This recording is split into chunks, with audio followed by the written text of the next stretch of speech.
What up, dudes? It's Gaz, and welcome back to the Warframe video. So we just got the return of Dog Days on all platforms. I'll be doing an overview of this summer event for you, and basically what you can expect, and some gameplay tips for this definitely not very serious at all event. We just got Rebellion of the Beast ending like last week. This is nowhere near as serious, but this is going to be a place you can get some unique cosmetics, so let's get right into it. But before we do, make sure you're subbed to this channel. We do daily Warframe video uploads. Probably no stream tonight. Something came up, but I will be back tomorrow, and I'll be doing a level 10,000 AX52 run against like level 10,000 Steel Pass. So that'll be one of the next videos coming up next couple days as well, guys.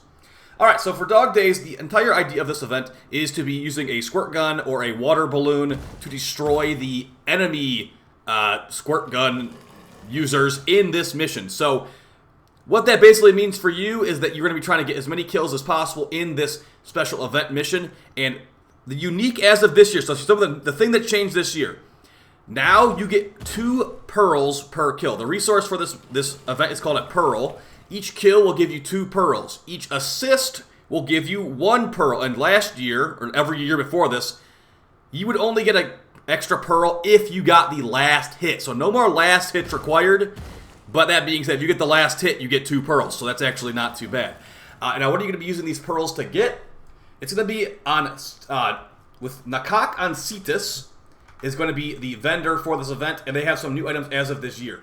But basically, you can get some things for just completing these missions in the first place, guys. So as far as what we have here for this year's loot, for the completion rewards, some of the new rewards are going to be this Hell Shell domestic drone.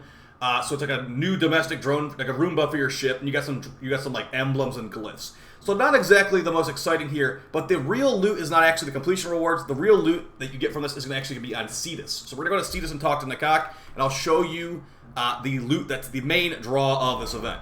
Now, I don't expect anything too crazy, but there is actually one of my favorite ephemeras in the store for this, so it's not that bad. So, yeah, you're jumping around with a squirt gun in this. It's not exactly the most useful weapon. Like, you'll even be in melee range sometimes. Like, if you look right there, a lot of those bullets just aren't hitting, and the enemy is like, what, like 5 meters in front of me, maybe, if that. So don't expect the gun to be like, as strong as your Burst in Prime or whatever, your Burst in Incarnon. But, for what it is, it can get the job done. I've hit like over 1,000 damage on a crit headshot before, which will definitely one-shot these enemies. They have about 250 health, I've found. That being said, there's also these water balloons in the environment you can pick up that will do AoE damage. It's about 200 AoE damage. It's 600 hit damage on a direct hit. So it will not AoE one-shot, unfortunately. So yeah, if you want to secure the kill, you can throw out the grenade, and then you can secure the last hit with the gun. It takes a little bit of time to switch the gun back because the fire rate on the grenade is so bad. But as you can see in the background, my team's getting quite a few kills. And I think I walk away from this one with like 181 pearls at the end. So, with that being said, the pearl acquisitions have been decreased. Oh, one thing they did nerf though, the completion reward for this is lower. It used to be 50 pearls for completion. It is now 30 pearls for completion, okay? So they technically nerfed the AFK strats, even though a lot of the AFK spots are probably just gone now because they've patched them out over the years. They have made it where it's more incentivized to actually play the mission and not just AFK in a tree or underwater. So, going over what we have as far as loot here. So you go to Tennocon on Cetus, and usually they have like masks and stuff, but they have this new Beach Toys button here. This is where you're getting your main loot. Now, one of the main draws for this is going to be the Soaker ephemera.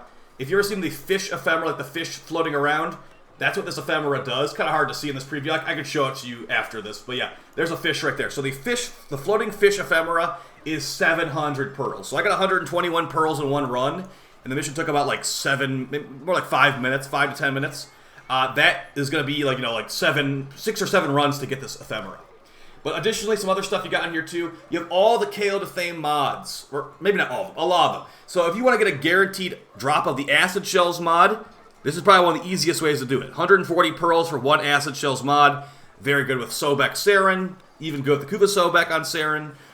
You could do like 1.5 runs, or you could, if you got more kills, you could probably get this done in 1 run technically. So you got all the mods for KO to Fame. I'd say as far as which ones are worth getting, they don't have all of them. I'd say get one copy of each. But yeah, Nightwatch Napalm is a must-have. Acid Shells is a must-have. The rest of the stuff, not really needed. I mean, Vulcan Blitz is kind of fun, but you definitely don't need the other ones as much. Oh, maybe Fomorian Accelerate is pretty good too. But yeah, and also Robotic Medi-Beam. I guess a couple of them are okay, but really, guys, they're not like meta mods for the most part. You got some beach balls here. These will bounce around your ship, and they cost varying amounts of pearls depending on which type of beach ball you got. You got some glyphs. You got some Captura scenes. These Captura scenes are very similar. It's like the night version here and the day version right there. You have a universal rifle skin, which actually does work on quite a few things for about almost 500 pearls. And you've got some skins here. You got multiple Redeemer skins. You got the entire Furax Wraith here. You got the Cyandana. I don't think I have this. The Cyandana. Taustone, not Cyandana. So since they've buffed the acquisition of pearls this year, maybe I'll actually grind out the rest of the shop I don't have. Because, yeah, it was really, really brutal before. Because you needed to get the last hit. So it was like, why am I even playing with other teammates if them taking the kills gets me less loot? So yeah, you could actually just get some new glyphs here. We have these 4 new glyphs. Dog Days Grendel glyph for 250 pearls. And that pineapple and watermelon looks pretty good. You got the Lavos glyph. So Lavos got, instead of snakes, he's got straws, it looks like. You've got the Community Dog Days glyph for Varuna. Drinking some delicious drink. That looks really good, honestly. That drink looks delicious. And the glyph looks good, too. And you got Yoreli with a drink after winning the cosplay contest. That's going to be all the loot from Dog Days. So yeah, guys, grinding out this event will give you these pearls. They'll allow you to acquire this stuff. Now, this ephemera here, the Dog Days ephemera, this is limited time. It's only 1 pearl. But yeah, this will go away once the event goes away. The event goes away in about 42 days. So you have plenty of time to grind this out. I mean, if you do 1 run per day, which actually sounds like a lot, that's 120 pearls stirred per day if you do the same kind of kills per minute I was on. You know, if it's around for 42 days, you're going to have enough time to get almost everything if you just do 1 run per day. Yeah, 42 days, and pretty much 43 days until this goes away. 42 days and 22 hours. So yeah, you go through all this, you get all these kills, and in the end, you just end up with a ton of pearls that hopefully will allow you to buy these cosmetic days. You get completion rewards, too, on the first clear. Yeah, this is Dog Days, guys. This is what it is. I mean, it's not... I did forget to mention, too, no mods work here, no arcanes work here. No, nothing works here. That's why I equipped Corvex to see if his base armor would actually make a difference. Didn't really make a noticeable difference. So I feel like every frame's got the same amount of EHP here, honestly. So I tried out Corvex, but just equip the Ember skin, honestly. If you have the Ember skin, just use that instead. Or use whatever frame you want to, because this is a not very serious event. It's more for fun. And yeah, just running around with a squirt gun, killing Grenier. I guess the soaking Grenier, technically. They don't actually die. Although they do, like, just fall into a... They probably die. We die, too. It literally says dead on the UI right there for that Yoreli player. So, the water guns do kill you, apparently. But yeah, just grind this out. You'll get tons of pearls. You'll get tons of cosmetics. You can get that Soaker Ephemera with the fish. And you get like, acid shells and Ochre's napalm stuff. It's not exactly an event I'm excited that is back.